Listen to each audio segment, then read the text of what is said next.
Egi, Elis, Erwin, Fajar, Wilsa, Indra Kirana, bolos ya. Irwan, Khairil Abdal, Ikrar,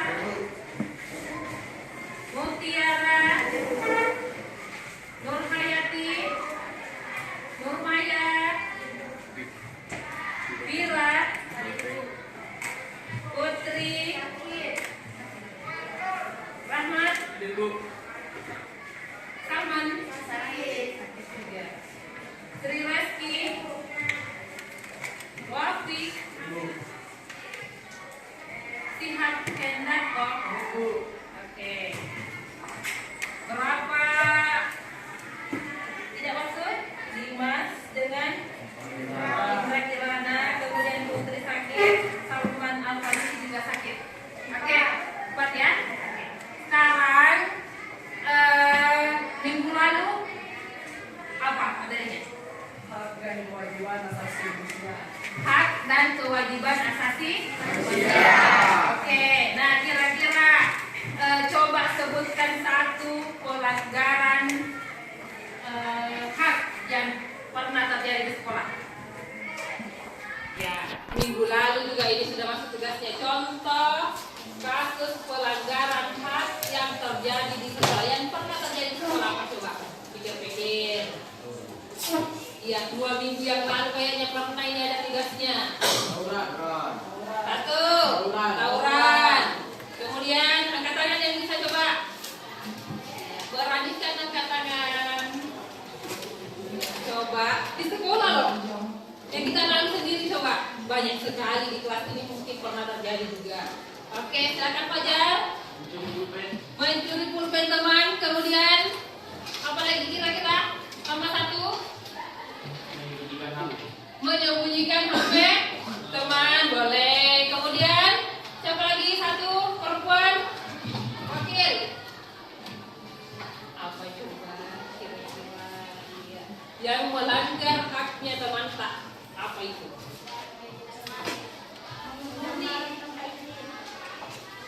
Ulang coba. Meminjam barang tanpa isi. Berarti sama halnya dengan mencuri. Oke, terima kasih untuk teman-teman. Tepuk tangan dulu.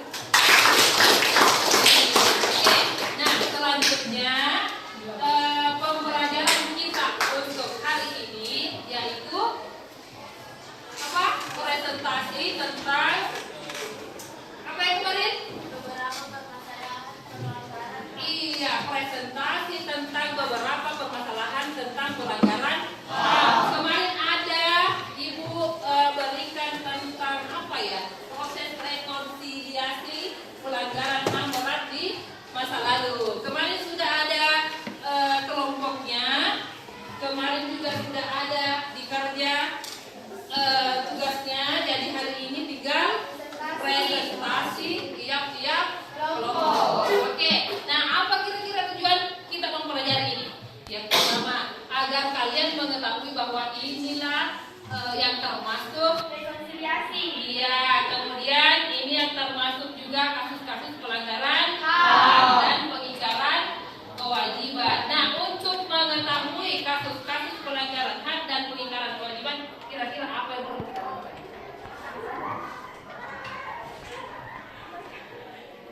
Apa yang perlu kita lakukan kira-kira?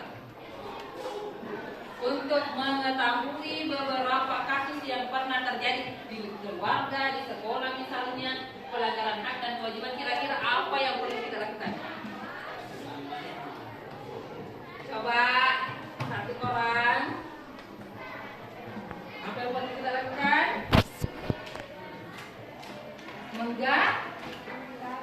Menggali lebih dalam informasi tentang pelanggaran HAM, kasus-kasus pelanggaran HAM. Iya.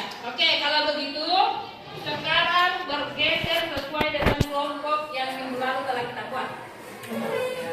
Tidak pakai nama ya, tidak pakai nama. Geser.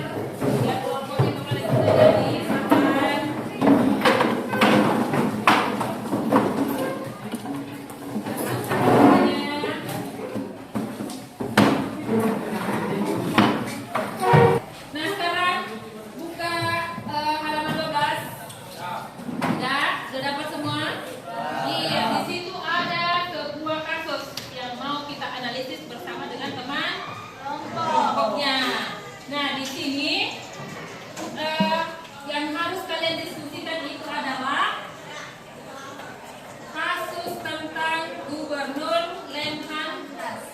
jangan mimpi ada rekonsiliasi dalam tuntaskan kasus HAM di masa lalu. Ya, coba siapa yang mau membacakan kasusnya?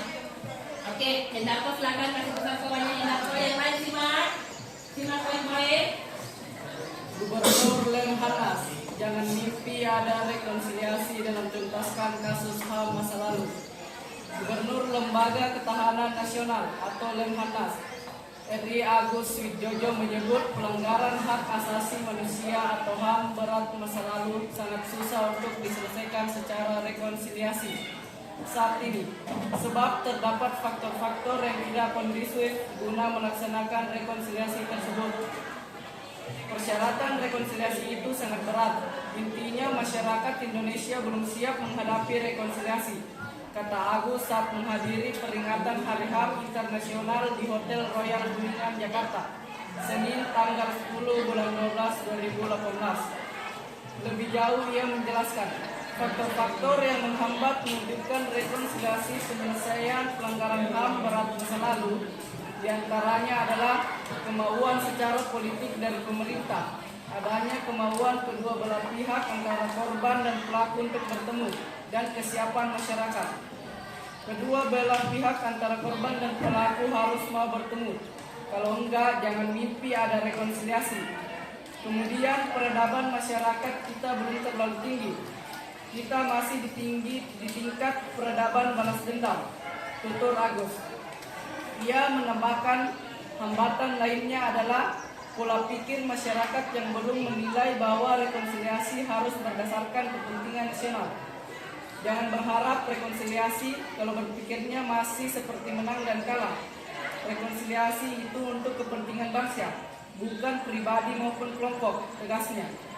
Adapun penyelesaian pelanggaran HAM berat masa lalu melalui rekonsiliasi sudah diatur dalam Undang-Undang Nomor 26 Tahun 2000 Pasal 47. Pasal tersebut berbunyi, pelanggaran HAM berat yang terjadi sebelum berlakunya undang-undang ini tidak menutup kemungkinan penyelesaiannya dilakukan oleh Komisi Kebenaran dan Rekonsiliasi. Sementara itu, berdasarkan data Komnas HAM, saat ini terdapat 10 kasus HAM berat masa lalu yang belum selesai, yaitu kerusuhan Mei 1998, tragedi Trisakti dan Semanggi 1 dan 2, penghilangan paksa aktivis 1997 sampai 1994, kasus Wasior dan Wamena, kasus Talang Sari Lampung, kasus penembakan misterius Petrus, dan peristiwa pembantian massal 1965, peristiwa Jambu Keupo Kacer, dan peristiwa Simpang KKA Aceh. Oke, nah itu kan tadi kasus yang mau kita bahas hari ini. Diskusikan dengan teman kelompok. Nah, di sini ada 4 pertanyaan. Yang pertama, apa pendapatmu mengenai berita di atas? Setujukah kamu dengan isi berita tersebut mengenai penyelesaian kasus pelanggaran HAM berat di masa lalu melalui rekonsiliasi? Kemudian yang kedua, mengapa kasus pelanggaran HAM berat yang pernah terjadi di Indonesia belum bisa diselesaikan hingga kini? Kemudian yang ketiga, bagaimana penyelesaian pelanggaran HAM berat di masa lalu melalui rekonsiliasi sebagaimana diatur dalam Undang-Undang Nomor 26 Tahun 2000 Pasal 47. Kemudian yang terakhir, mengapa penyelesaian pelanggaran HAM secara rekonsiliasi sangat sulit untuk diwujudkan? Jadi sekarang diskusikan dengan kelompoknya. Ibu kasih waktu beberapa menit setelah selesai presentasi. Oke? Oke, nah sekarang diskusikan dengan teman kelompok. Setelah itu sebentar masing-masing kelompok harus presentasikan hasil diskusinya. Oke, sekarang diskusikan Ilham, diskusikan Ilham.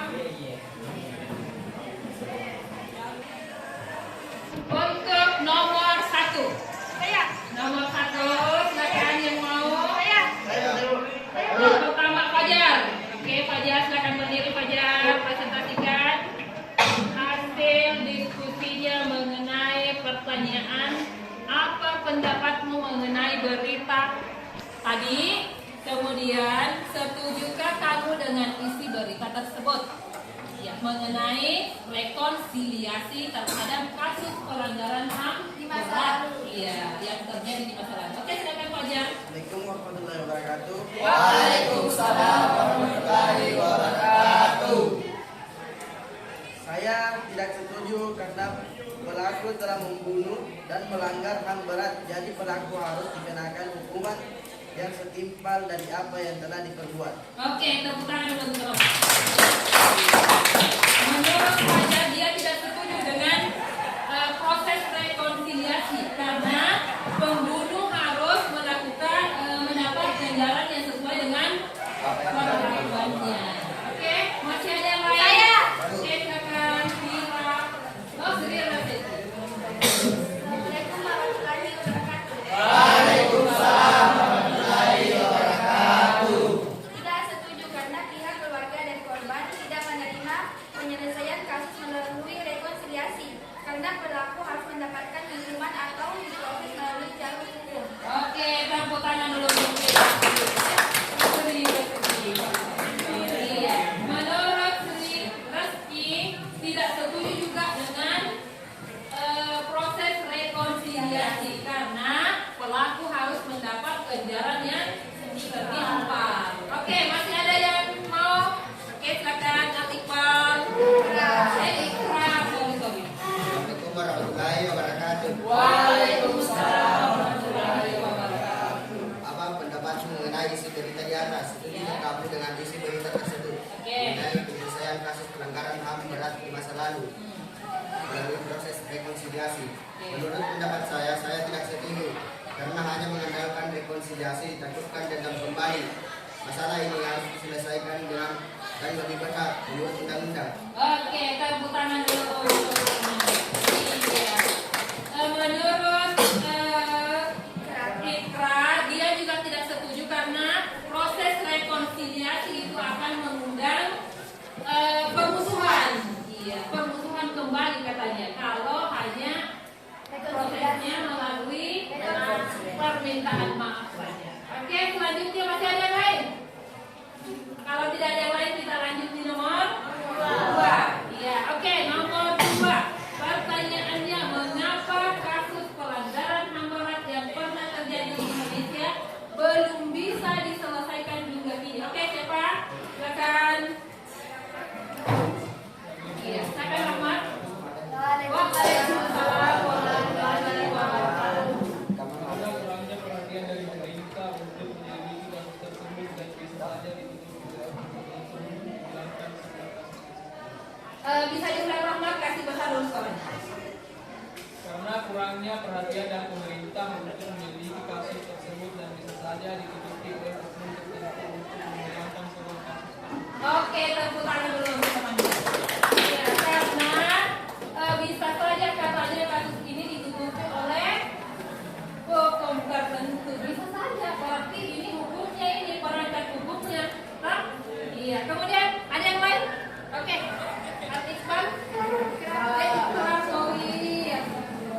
Mengapa kasus HAM yang berat pernah terjadi di Indonesia belum bisa diselesaikan hingga kini? Karena terdapat faktor-faktor yang tidak kondusif guna melaksanakan rekonsiliasi tersebut. Karena terdapat faktor-faktor yang tidak kondusif untuk mendukung proses rekonsiliasi tersebut. Oke, tepuk tangan dulu untuk teman. Ada jawaban lain? Oke, silakan. Firsa. Assalamualaikum warahmatullahi wabarakatuh. Waalaikumsalam warahmatullahi wabarakatuh. Karena pula adanya penyuluhan tentang natura kerjasama dan antara pihak berwajib atau kurang informasi tentang perempuan. Oke, tepuk tangan dulu untuk temannya. Menurut Firsa, karena kurangnya informasi tentang HAM, kemudian apa lagi? Yang kedua,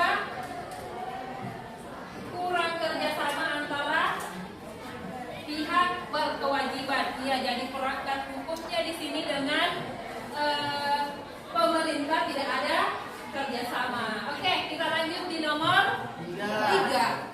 Di nomor 3, bagaimana penyelesaian pelanggaran HAM berat di masa lalu melalui rekonsiliasi sebagaimana diatur dalam Undang-Undang Nomor 26 Tahun 2000. Iya. Kira-kira siapa? Fajar, silakan. Assalamualaikum warahmatullahi wabarakatuh. Waalaikumsalam warahmatullahi wabarakatuh. Undang-Undang Nomor 26 Tahun 2000 Pasal 47 menyatakan kasus pelanggaran HAM berat bisa diselesaikan dengan cara pengadilan. Bisa diselesaikan dengan cara pengadilan. Oke, tepuk tangan dulu untuk teman-teman.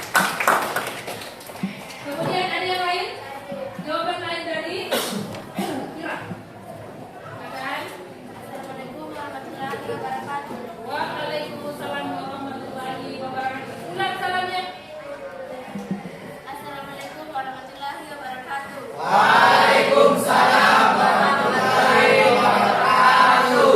Ya, begitu kalau ada salah, jawab ya. Oke, lanjut. Menurut ketentuan Undang-Undang Nomor 26 Tahun 2000 Pasal 47, pelanggaran HAM berat yang terjadi pada masa lalu sebelum berlakunya undang-undang tersebut dapat diselesaikan melalui pengadilan HAM, melalui Komisi Kebenaran dan Rekonsiliasi. Iya, melalui KKR dan biasa disebut dengan proses rekonsiliasi. Oke, selanjutnya soal terakhir.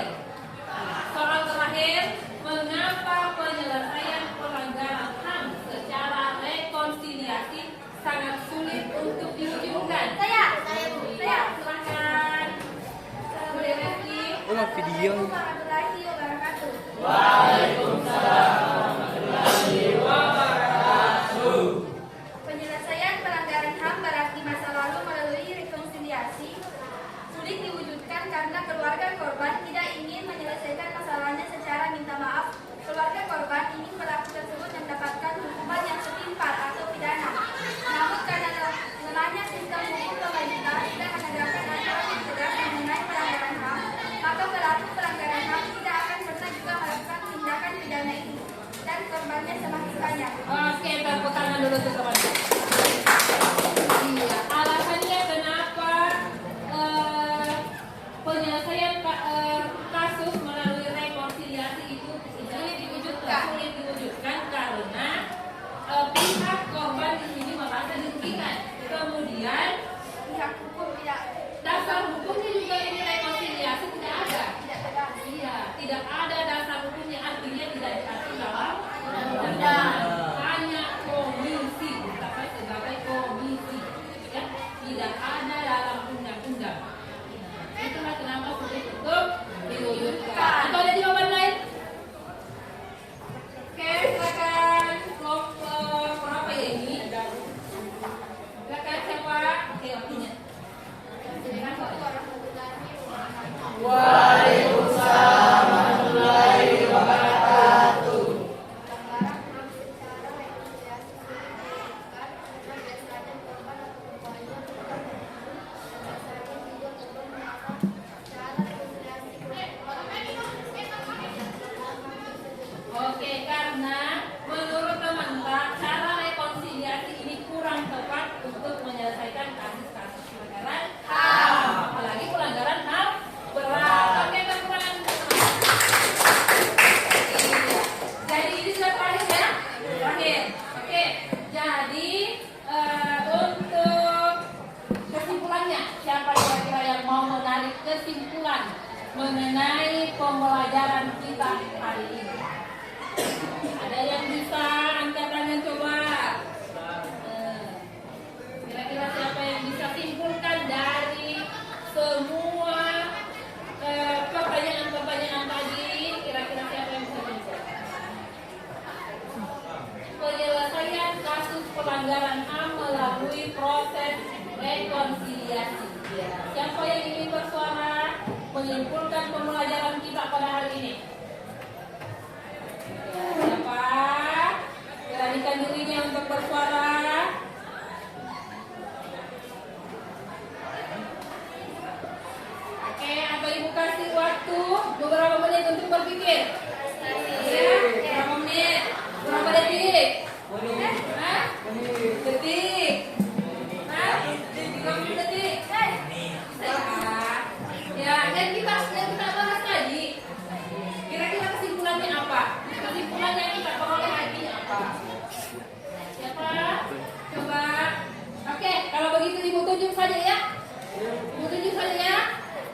silakan Pira Tri Ananda untuk menyimpulkan pembelajaran kita pada hari ini. Oke, silakan Pira.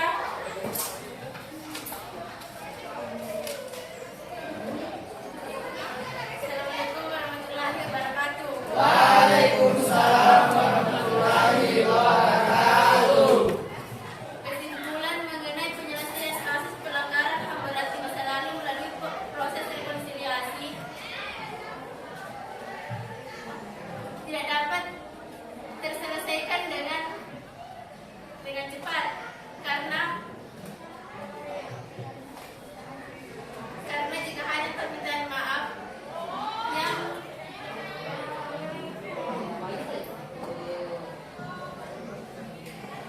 karena dalam permintaan maaf keluarga korban merasa dirugikan dan pelaku harus mendapatkan hukuman yang setimpal. Namun karena hukum pemerintah tidak menegakkan aturan yang jelas mengenai pelanggaran HAM, maka pelanggaran HAM tidak akan pernah jarang melakukan tindakan pidana dan korbannya akan semakin banyak dan bertambah.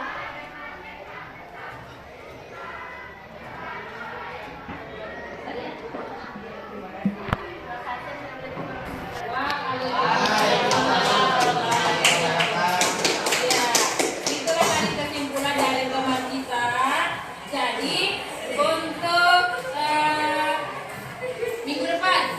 minggu depan kita lanjut materinya di apa lagi? Upaya penegakan asasi manusia. Ya, upaya penegakan hak asasi manusia.